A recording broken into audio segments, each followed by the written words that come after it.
सज्जनों, गणेश गीता में 5वें अध्याय में योग वृत्ति प्रशंसन योग के बारे में बताया गया है। गणेश जी ने जो राजा वरेण्य को उपदेश कर रहे हैं, बता रहे हैं, उसमें 5th जो चैप्टर है उसमें ये बताया गया है। क्या श्री गणेश जी बोले, हे राजन, जो श्रुति और स्मृति में कहे हुए कर्मों को फल की इच्छा न करके करता है, वह योगी कर्म का त्याग करने वाले योगियों से श्रेष्ठ है। हे महाभुज, मेरे मत में योग प्राप्त के निमित्त कर्म ही कारण है। योग सिद्ध की उपलब्धि के निमित्त सम और दम ही कारण हैं। इंद्रियों के विषयों का संकल्प कर कर्म करने वाला आत्मा का शत्रु ही होता है, और जो इनकी इच्छा न करके कर्म करता है वही योगी सिद्ध को प्राप्त होता है। एकमात्र आत्मा ही आत्मा का मित्र और शत्रु है। यही ज्ञान होने से उद्धार करता है और यही अज्ञान होने से बंधन में डालता है, दूसरा और कोई नहीं। मान, अपमान, सुख, दुख, बंधु, साधु, मित्र, अमित्र, उदासीन, द्वेषी, मिट्टी के ढेले, सुवर्ण इत्यादि में समान बुद्धि रखने वाला जितेंद्रिय, विज्ञानी और जितात्मा साधक सदा योग का अभ्यास करता रहे, जब तक कि उसको योग की सिद्ध न हो जाए। जो संतप्त हो, शांत हो, व्याकुल, क्षुधित अथवा व्यग्रचित्त हो, वह योगाभ्यास न करे। अति शीतकाल अथवा अति उष्ण काल, अग्नि, वायु और जल की अधिकता वाले देश में, जिस स्थान में ध्वनि अधिक हो, जो टूटा फूटा हो, गोष्ठ, अग्नि के निकट, जल के निकट, कूप के निकट, शमशान, नदी, दीवार के निकट तथा जहाँ शुष्क पर्ण का शब्द सुनाई पड़ता हो, चैत्य वृक्ष के नीचे, वामी वाले स्थान में और पिशाचार से युक्त स्थान में योगा अध्ययन परायण योगी योगाभ्यास न करी। वो योग के बारे में ये उपदेश कर रहे हैं। स्मृति का लोप होना, गूंगापन, बधिरता, मंदता, ज्वर, जड़ता, ये सब विकार योगाभ्यास संबंधी दोषों के अज्ञान से योगी को होते हैं। योगाभ्यासी को ये सब दोषपूर्ण स्थान त्याग देने चाहिए। ऐसा न करने से अवश्य ही स्मृति लोप आदि दोष होते हैं। ये वो बता रहे हैं किस किस स्थान पर योगाभ्यास किया जा सकता है। हे राजन, योगी सदा थोड़ा भोजन करे, बिना भोजन किए भी न रहे, न बहुत सोए, न बहुत जागे। अति मतलब अत्यंत अधिकता नहीं होनी चाहिए किसी चीज़ की। इस प्रकार सदा योगाभ्यास करने से सिद्ध को प्राप्त हो जाता है। संपूर्ण इच्छा और कामनाओं का त्याग करे, थोड़ा भोजन करे, जागरणशील हो, बुद्धि से सब इंद्रियों को वश में करके सनई सनई विरत हो जाए।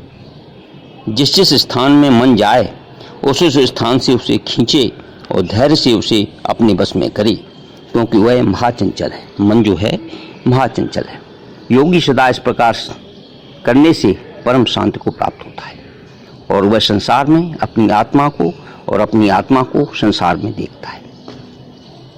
योग से जो मुझको प्राप्त होता है उसी को मैं आदर पूर्वक प्राप्त होता हूँ, और जो मुझे नहीं छोड़ता है उसको मैं नहीं छोड़ता हूँ तथा संसार से मुक्त कर देता हूँ। सुख, दुख, द्वेष, क्षुधा, संतोष और तृषा, इनमें जो आत्मा के समान सब प्राणियों को देखता है, जो मुझे सर्वव्यापी को जानता है और जो केवल मुझ में संलग्न है, वह जीवन मुक्त है। वह त्रिलोकी में ब्रह्मादि देवताओं द्वारा नमस्कार करने योग्य। फिर वरेण्य ने बोले, हे भगवान, इन दोनों प्रकार के योगों में महाकठिन देखता हूँ।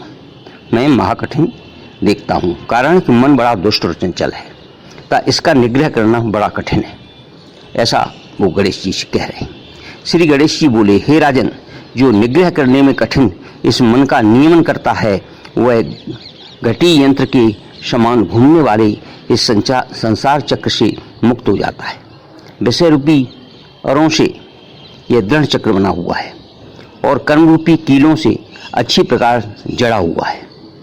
इस कारण साधारण मनुष्य इसका छेदन करने में समर्थ नहीं होते।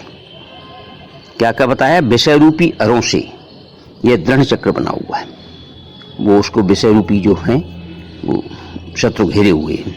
कर्म रूपी कीलों से अच्छी प्रकार झगड़ा हुआ है।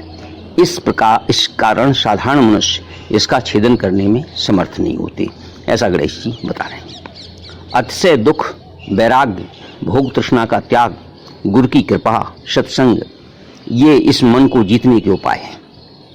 अतिशय दुख, वैराग्य, भोग तृष्णा का त्याग और गुरु की कृपा, सत्संग, ये इस मन को जीतने के उपाय बताए। योग सिद्ध के लिए निमित्त अभ्यास से मन को अपने वश में करे। हे वरेण्य, बिना मन को जीते योग साधन महाकठिन है।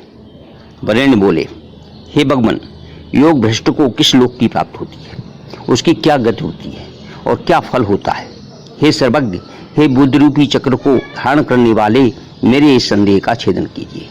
श्री गणेश जी बोले, हे राजन, योग भ्रष्ट पुरुष दिव्य देह धारण कर स्वर्ग में जाते हैं। वहाँ उत्तम सुख भोग कर पुनः शुद्ध आचरण वाले योगियों के कुल में जन्म लेते हैं और फिर पूर्व जन्मों के संस्कार से वे योगी होते हैं, और कोई भी पुण्य कर्म करने वाला नरक को नहीं जाता है। हे नराधिप, योगनिष्ठ साधक ज्ञाननिष्ठ, तपोनिष्ठ तथा कर्मनिष्ठ साधकों से श्रेष्ठ है।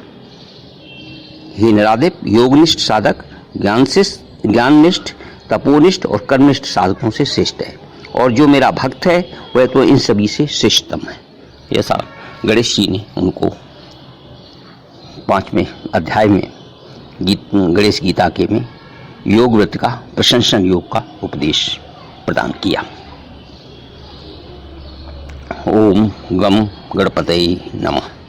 यदि आपको ये हमारा गणेश गीता का ज्ञान आपको अच्छा लगे तो कृपया से हमारे ऑडियो को लाइक करें, शेयर करें, सब्सक्राइब करें, जिससे ये ज़्यादा से ज़्यादा जानकारी लोगों को प्राप्त हो सके। धन्यवाद।